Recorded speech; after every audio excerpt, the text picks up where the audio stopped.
What did Lincoln and Douglas debate? The most famous standoff in American history, until John F. Kennedy and Richard Nixon faced each other on television in 1960, was a series of 7 debates between Senator Stephen Douglas of Illinois, one of the most famous men of his time, and his Republican challenger, Abraham Lincoln. This was 2 men going at it like prize fighters, slugging away, questioning each other, throwing insults in the heat and cold, sun and rain of frontier Illinois. When the 2 stood side by side, reporter Carl Schurz observed, "No more striking contrast could have been imagined than between these 2 men as they appeared on the platform. By the side of Lincoln's tall, lank, ungainly form, Douglas stood almost like a dwarf. As I looked at him, I detested him deeply." Schurz was not disinterested. He helped found the Republican Party and later became a close friend and political ally of Lincoln's. Few people in American history have been more idolized, more mythologized, and perhaps less understood than Douglas's opponent, Abraham Lincoln. From his storied log cabin beginnings to his assassination and martyrdom, Lincoln seems to embody the American myth of a man who could pull himself up by his bootstraps and go on to become anything. That part of the Lincoln story was no myth. Born in Kentucky to dirt-poor pioneer farmers Thomas and Nancy Hanks Lincoln, young Abraham had moved as a child to Indiana and then to Illinois. When he was 9, his mother died, the victim of an epidemic of milk sickness, a disease that came from drinking the milk of cows grazing on a poisonous root. His father later married Sarah Johnston, who was an affectionate and much-loved stepmother to Lincoln. His early years were punctuated by occasional schooling and hard work. His father's moves paid off when the family began to prosper in Illinois. Slavery was one reason that Thomas Lincoln had taken his family out of Kentucky. While not a pious churchgoer, the elder Lincoln had formed the strong opinion that slavery was immoral. Ambitious and strong-willed, the younger Lincoln was drawn to the law as the road to financial success and began to read law books, the Constitution, and the Declaration of Independence. Immersing himself in state politics, he was elected to the legislature and then gained admission to the Illinois bar in 1836. A loyal Clay man, Lincoln was elected to Congress in 1846, serving a single term most notable for his opposition to the Mexican War and his proposal for the gradual abolition of slavery in Washington, D.C. By the standards of his day, Lincoln was progressive, if not liberal, in his views. He balked at the beliefs of the Know-Nothings, saying, "I am not a know-nothing. How could I be? How can anyone who abhors the oppression of Negroes be in favor of degrading classes of white people? Our progress in degeneracy appears to me to be pretty rapid. As a nation, we began by declaring that all men are created equal. We now practically read it, all men are created equal except Negroes. When the Know-Nothings get control, it will read, all men are created equal except Negroes and foreigners and Catholics.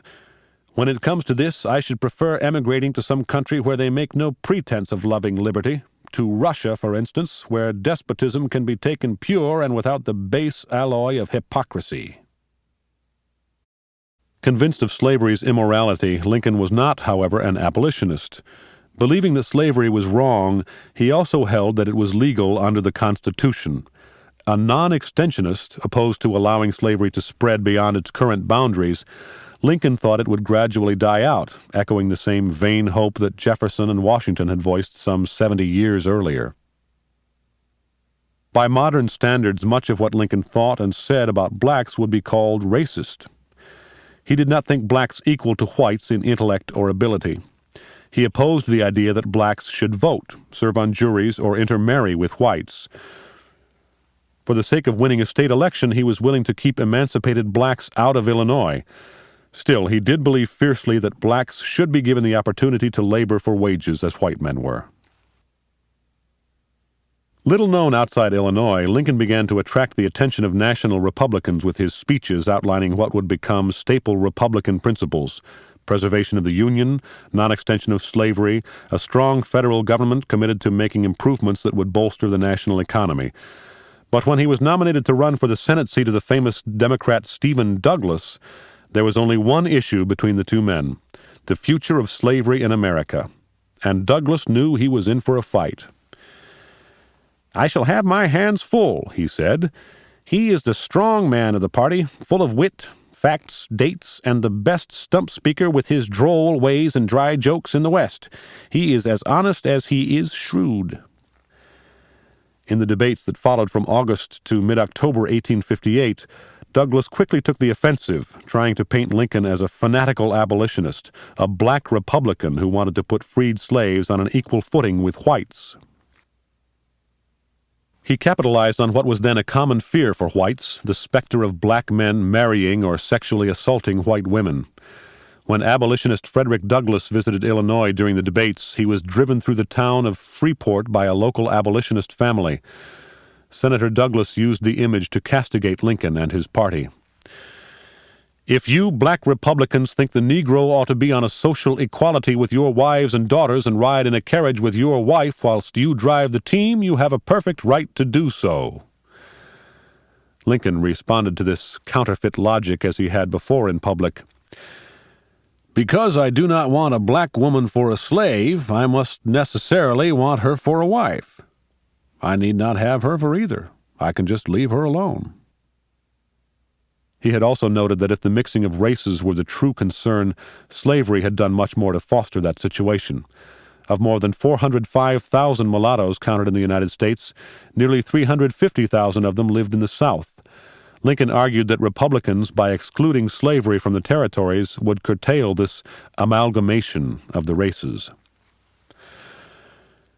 After the debates, Lincoln lost the election to Douglas, but Lincoln's star was clearly on the rise in the western sky. He began to collect press clippings detailing his campaign and defeat. This scrapbook would become a playbook for the future. Far from being viewed as a radical like Seward of New York or Chase of Ohio, Lincoln had a moderate voice. This, along with his roots in the West, a growing political power, would place him center stage for a shot at the Republican nomination in 1860. Abraham Lincoln spoke in Edwardville, Illinois on September 11, 1858. "When you have succeeded in dehumanizing the Negro, when you have put him down and made it forever impossible for him to be but as the beasts of the field, when you have extinguished his soul and placed him where the ray of hope, if blown out in the darkness like that which broods over the spirits of the damned, are you quite sure that the demon you have roused will not turn and rend you?